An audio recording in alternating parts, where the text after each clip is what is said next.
Kur shikon këtë peizazh të mrekullueshëm në parkun kombëtar Lur Mali Dejes, edhe pse mushkërit të mbushën plot oksigjen, shpirtërisht përshkrimi i dur do të ishte këtu të ndalet fryma.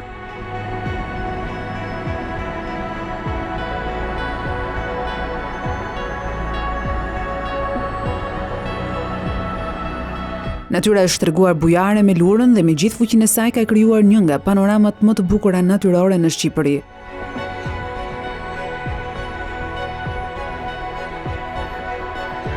I pozicionuar rreth 50 km në juglindje të Peshkopis, në qarkun e Diprës, parku kombëtar shtrihet në një sipërfaqe prej afro 20.000 hektarësh, në një lartësi nga 1500 deri në 2300 metra mbi nivelin e detit.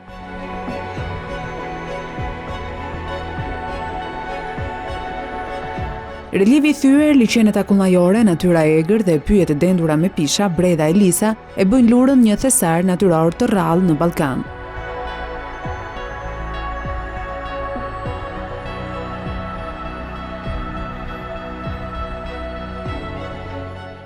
Zonat si gropa e njohur, bjeshkët e Nezhdës dhe liçenet janë perla që presin të zbulohen.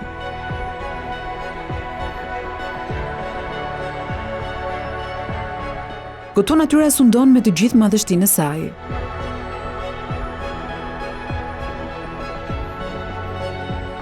Malet që rrethojnë Lurën si maja e Kunorës dhe maja e Radeshës duket sikur janë vendosur sut më suk për ta mbrojtur këtë kuror të natyrës.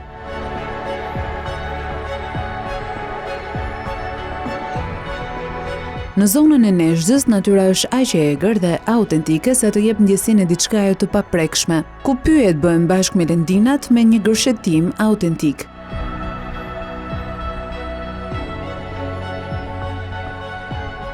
Edhe këtu natyra të lë pa frymë.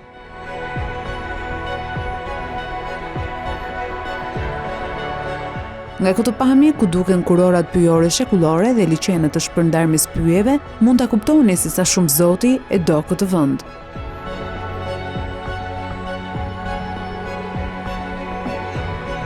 Omeri shqiptar, atë Gjergj Fishta, do të thoshte kështu: kush nuk e ka parë Lurën, nuk e njeh Shqipërinë. Dhe teksa ndodhesh këtu, e ndjen këtë thënie deri në asht.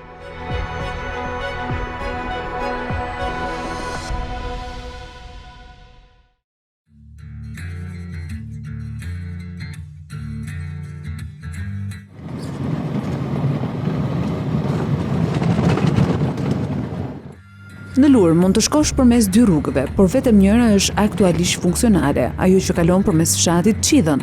Është rrugë e ngushtë me relief të thyer, e vështirë për makinat standarde. Në pjesën e brendshme të parkut, udhëtimi mund të bëhet vetëm me mjete të larta 4x4 për terrene të vështira.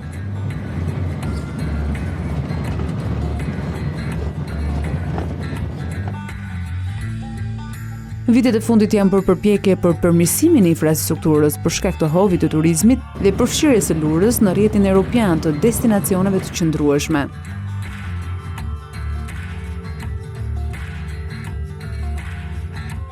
Rrugës për në parkun natyror të Lurës nuk mund të mos ndeshësh peizazhe të tilla natyrore kaq të mrekullueshme. Ktu jemi në bjeshkën e Lan Lurës, 1850 metër mbi nivelin e detit.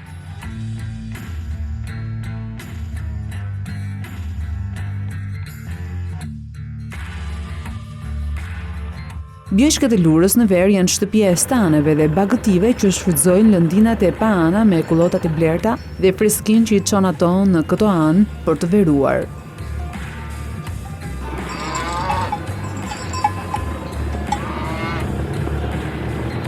Bretet e lartë të dëndur mbizotrojnë nëpër kodrina dhe kullotat mbushin fushat. Freskia të pushton pa e sa rrezet e forta të diellit. Nëse ju ka ndodhur të shihni apo të dëgjoni për Alpet e Zvicrës, ato i keni këtu.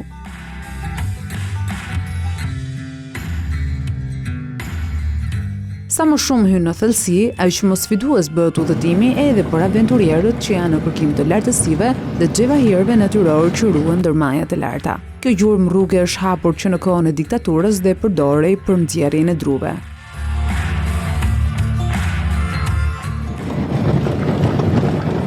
Që prej asaj kohe asgjë nuk ka ndryshuar dhe për ta përshkuar, duhen vetëm automjete të larta sportive, enkas për këtë terren të vështirë malor.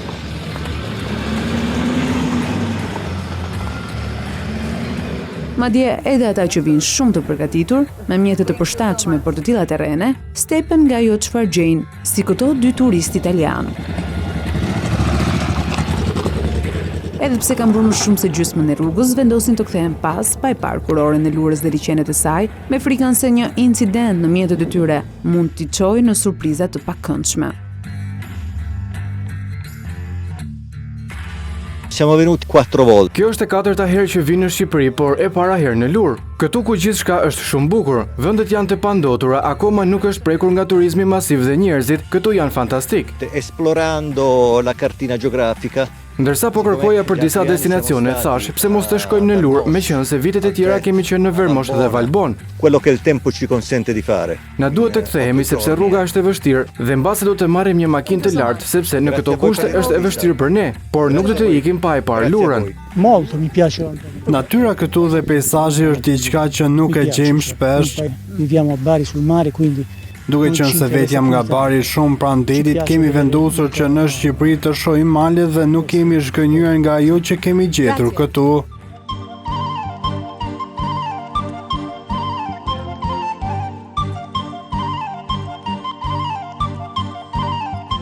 Rrugët e vështira të çojnë në destinacione të bukura dhe kjo shprehje duket sikur është bërë enkas për Lurën. Xhavahiri që shfaqet pas udhëtimit që zgjat plot 5 orë e justifikon më së miri gjithë sfidën.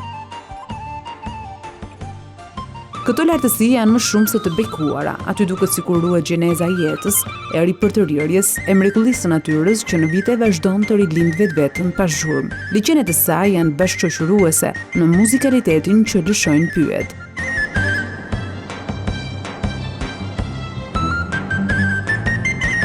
Këtu ndihet jeta aq fort sa që natyra lulëzon edhe në terrenet e thepisura. Po ai sa ndihen shenjat e të kaluarës aty këtu, por që vetë natyra ka nisur t'i kurojë. Në vitet 97, 98, 99 është shkatruar po të thuash. Ama në vitin 2002-2003 fut një zjarr në parkun e Lurës, ajo e dëmtoi shumë rënd. Po, natyra po i mbjell plagët vetë. Ka ripërthyrje pyllëzimi, filizëri e re, që është në mënyrë perfekte dhe po rigjenerohet. Ama do në kohën e vetë.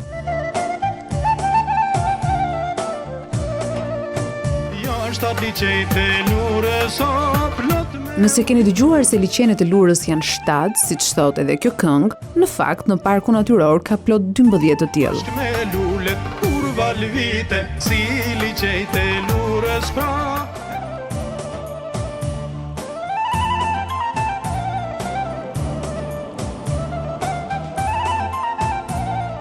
Parku Kombëtar i Lurës është i njohur për liçenet e tij akullnajor, çfarë japin edhe i shtojnë akoma më shumë bukurinë e peizazheve që ai ofron.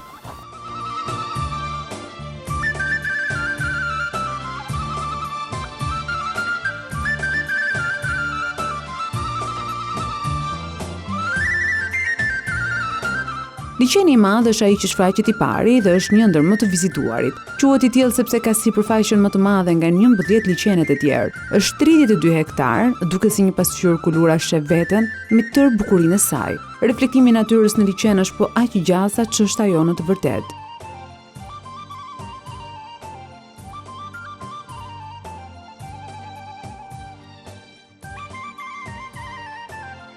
Ka edhe shumë të tjerë të shpërndarë sigur të çmuar mes maleve, me emra të veçantë që reflektojnë veçoritë e tyre. Liçeni i zi dhe ai i luleve janë ndër më të njohurit, bashkë me liçenin e pishave dhe të akullit.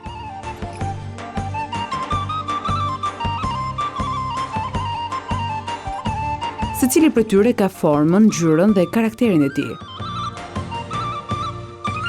Edhe dy liçenet e tjerë për shkak të ndryshimeve klimatike janë pushtuar nga zëmbakët e ujit duke u shndruar dhe ato në liçene lulesh.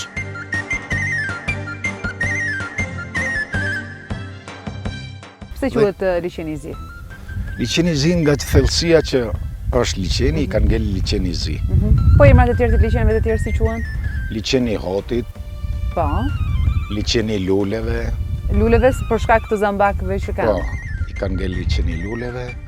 Tashi edhe liçeni i Bruqit po kthehet liçeni i luleve dhe ke liçeni i madh, liçeni i vogël që i kemi pas thënë ne, prapa ai po kthehet në liçen lulesh.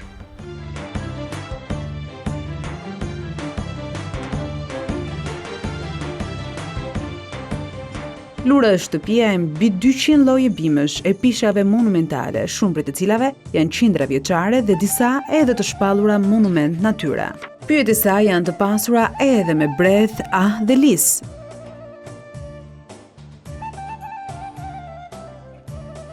Ajo është edhe shtëpia e species më të veçantë të riqepullit të Ballkanit që prej kohësh nuk ka rënë në lupën e kamrave kurth.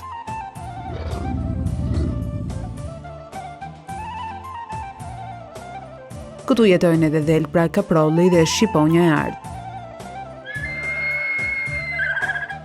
Pjesën e poshtme ka kafshë të ndryshme, po themi. Ajo që ne kemi kërkuar që të evidentojmë është riqepulli për shkak të veçantisë dhe species në zhdukje, por nuk kemi arritur që ta evidentojmë në pjesë të parkut, më parë po, por aktualisht jo. Këtu ka kafshë të ndryshme, si ujku, ariu i murm, dhelpra, lloj kafshë lepur. Ata që e preferojnë më shumë lurën janë turistët e huaj që e duan natyrën e paprekur, siç është ky vend. Autenticiteti i këtij parku është pasi ky është larg zonave urbane dhe e bën park më të qetë dhe më pak të prekshëm nga turizmi masiv. Kjo e bën më atraktive dhe më tërheqës për gjithë vizitorët. Vizitorët janë nga më të ndryshmit, çek, italian, polak, kryesisht ato që janë me motocikleta, me motor, pasi edhe terreni është i thyer dhe mbritsmëria me makinë është pak më e vështirë, do makina më të larta për të aksesuar parkun.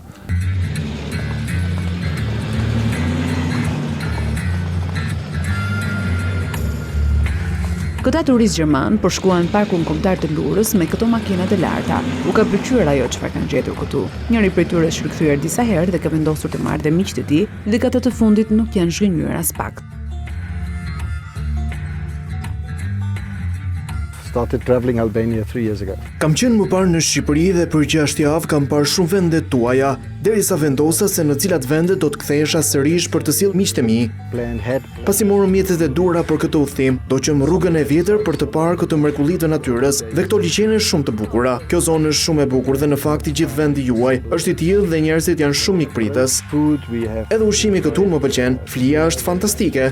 It's the first time in Albania for me, yes. Është hera e parë që vi në Shqipëri. Udhëtimi ynë do të shtrihet në destinacione të vështira ku natyra është më egër. Ajo që kam dëgjuar për Lurën është se këtu ka një natyrë fantastike dhe uroj që ta ruani për shumë vite. We have seen Deri tani kam parë shumë vende të bukura dhe mund të them që ju keni një natyrë të mrekullueshme. Dhe të njëjtën gjë dua të them edhe për njerëzit këtu. Besoj se do të kthehem sërish këtu. Në Gjermani vendi juaj është bërë shumë i famshëm dhe të gjithë duan të vinë. Natyra juaj është shumë e bukur. Jam shumë i lumtur që akoma nuk ka turizëm masiv këtu dhe mendoj që natyra është fantastike për turizmin e aventurës, ashtu siç na pëlqen edhe neve.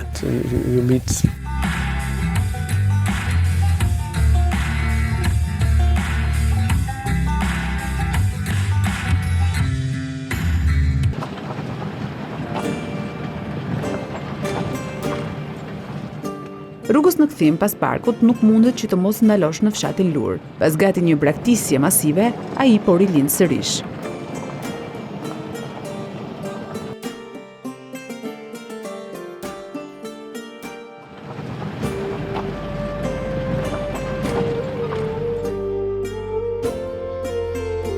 Familjet e larguara prej vitesh janë rikthyer duke investuar në shtëpitë e tyre, duke i kthyer në bujtina apo shumë të tjerë që po investojnë në hotele apo restorante. Me shpresën se rruga do të asfaltohet ashtu siç është premtuar, ato po e ndjejnë ndryshimin që po sjell turizmi në fshatin e tyre.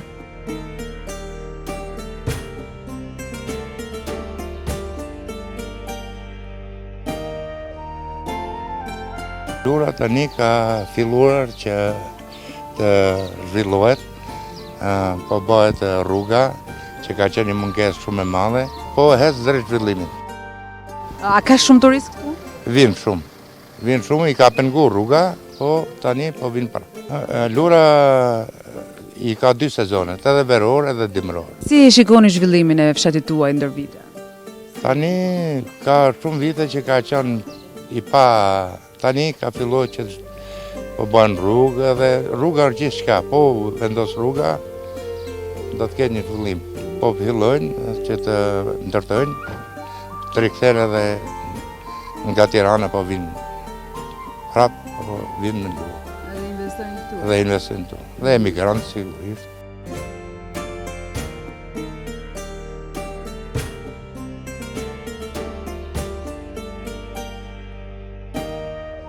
Ajo që më bëri shumë përshtypje janë shtëpitë e restauruara. Po, të gjithë kanë filluar të restaurojnë shtëpi.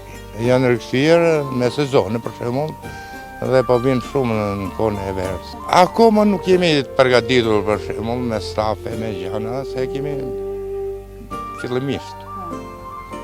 Po, javash. Hasan Hoti ka investuar atëherë kur askush nuk besonte në potencialin turistik të Lurës, duke kthyer shtëpinë e tij në një bujtinë. Fund 2009-s kam ndërtu, sa që gjithë populli i Lurës vërshoshin për Tiranë, unë bëja beton në Lurë.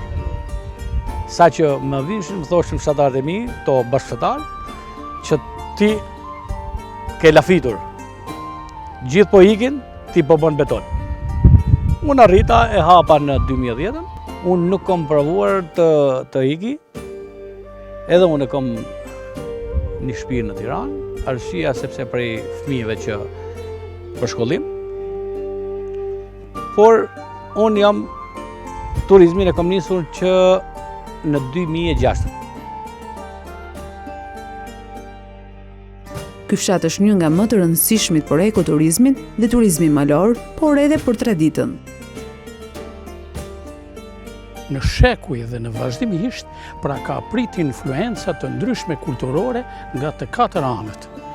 Dhe lurësit prej shekush kanë ditë të përzgjedhin, të marrin elemente më të mira nga gjitha këto krajina, t'i bëjnë të tyret, t'i latojnë, t'i zbukurojnë dhe t'i sjellin në tradita të bukura dhe sot janë një ndër zonat përfaqësuese të pjesës së Dibrës që kanë veprimtari të shkëlqyer në fushën e etnokulturës. Lura i dha Shqipërisë figura të shjuara, ndërta Dom Nikol Kaçorrin, firmtarin e pavarësisë. Në periudha të ndryshme, pra sjellin emra që kanë bërë emër dhe kanë udhëheq popullin në situata të ndryshme. Një luftëtar popullor i quajtur Ibrahim Gjoci, i cili ka udhëheq popullsinë e kësaj zone në betejën e Lan Lurës në vitin 1921. Luftuan dhe forcat serbe, ne kemi një përfaqësues tjetër dhe shumë interesant, Dom Nikol Kaçorri. Është një ndër firmetaret e pavarësisë. Është në krah të Ismail Qemalit. Ndaj dhe u zgjedh nën kryetar i parë i asaj qeverie. Ka qenë një bajrak i rëndësishëm në veri të vendit dhe ka ruajtur identitetin kombëtar në dekada. Shumë udhëtar kanë shkruar për Lurën, që nga Edith Durham në 1908 që në ditarin e saj do të hidhte Kotoreshta. Kur unë gjita në qafën e Lurës, pash një fush aq të bukur sa nuk e kisha parë kurrë në asnjë vend të Ballkanit. Lura është bajrak kryesor dhe i pari i Dibrës dhe i Mirditës.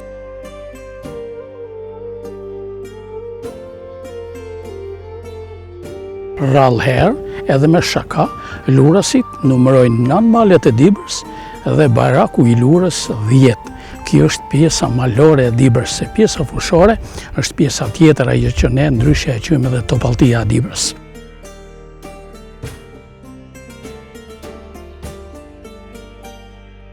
Edhe rruga për të shkuar në Lurë është e mbushur me histori. Janë disa tabela dhe një memorial që flet për një nga momentet kyçe të historisë së kësaj zone, ato të masakrës së Çethnës nga Osmanët më 1466.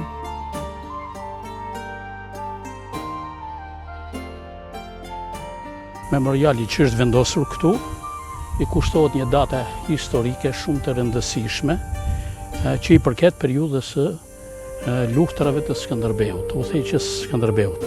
Në një moment kur Skënderbeu nuk ndodhej, forcat osmane të udhëhequra nga Sultan Mehmeti i dytë gjatë kthimit nga Kruja për në Elbasan për të ikur për Turqi në gusht të vitit 1466 menduan të kthehen në vendlinjen e Skënderbeut atje ku janë të parët e tyre për të bërë një masakër. Dhe këtu është bë masakra më e madhe e asaj periudhe e mesjetës, ku janë vrarë shumë njerëz, po këto nuk ishin ushtarë dhe njerëz aktiv, këto ishin të gjithë, ishin pleq, fëmijë, banorë të atës qyteti dhe të asaj zonë të gjithë zonës së Dibrës së poshtme që ishin mbledh për të stërhuar, sepse kjo ka shërbyer gjithmonë si kështjella natyrore e njerëzve të Skënderbeut. Dhe në kujtim të asaj masakre, vetëm ky memorial për të kujtuar shpirtrat e tyre që dhanë jetën të pafajshëm këtu e u vranë nga forcat osmane. Dhe qendra e gjytezës së Shqipërisë është një 3 kilometra më larg. Aty ndodhet edhe kepi i Matjes, quhet i tillë për këtë arsye. Kepi i Matjes ka qenë në kohën ose gjatë kohës së luftimeve të Skënderbeut, Skënderbeu bëte ose marrjen e personave, e djemve, djaloshare në moshën djaloshare, i merrnin, i matnin aty për madhësinë e tyre që mos të vinin njerëz në ushtri në Skënderbeu, njerëz që ishin adoleshentë. Ky vend, Kepi i Matjes, shërbente për një punë tjetër. Atëherë, jo vetëm meshkujt që merreshin në ushtri, po edhe vajzat për të shmangë martesat në moshën minore të vajzave, bëheshin matja e vajzave. Ato që ishin nga pjesa e poshtme deri aty ku duhet shkoj hunda është 1,74 cm. Përveç lurës Dibra ka edhe atraksione të tjera natyrore, siç është kanjoni i Setës, në hyrje të fshatit Qidhën. Edhe ky një atraksion shumë i bukur natyror. Ndodhet 20 km nga qyteti i Peshkopis. Dibra ka një larmishmëri atraksionesh turistike dhe padyshim një ndër këto është dhe kanjoni i Setës. Fillon nga ujvara e Sopanikës dhe shpella e Sopanikës, janë një monument natyre. Përgjatë këtij itinerari ne vazhdojmë futemi në brendësinë e kanjonit të Setës. Kanjoni i Setës është një mrekulli arkitektonike, një mrekulli e natyrës, e krijuar nga natyra, ku vazhdon duke ndjekur një itinerar që të çon direkt në që është pjesë integrale e parkut kombëtar të Lurës. Udhëtimi në këtë kanjon të mbushur me legjenda zgjat për më shumë se 3 orë. Ne kemi 2 opsione për ta bërë këtë itinerar, këtë trail turistik.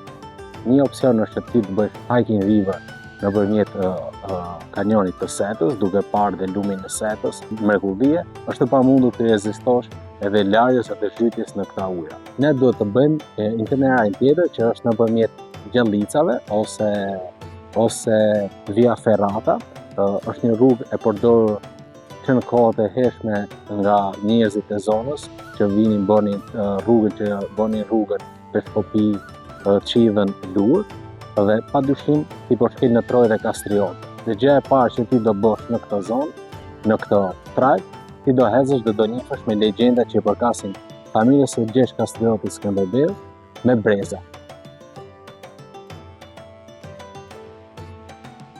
Po aq i njohur sa kanjoni i Setës është edhe ujvara e Sopanikës, që buron nga një shpellë me të njëjtin emër. Shpella e Sopanikës është eksploruar, vazhdon për një gjasi rreth 500 deri në 600 metra, ka një përbërje shkëmbore jashtëzakonisht të bukur me stalagmite dhe stalaktite, e cila nuk dihet fundi, por vetëm dëgjohet zhurma e ujit që rrjedh nga kjo shpellë.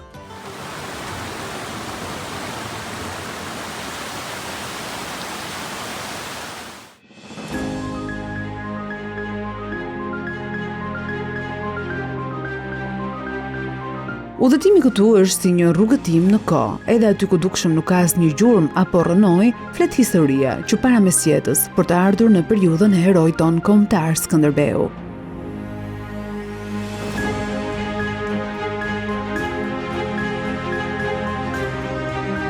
Por përveç mrekullisë natyrore, koha ka lënë edhe plag. Këto janë pasojat e krimit mjedisor që u bë parkut në vitet 90 me prerjet masive të pyjeve qindra vjeçar dhe nga zjarret në 2003-shin.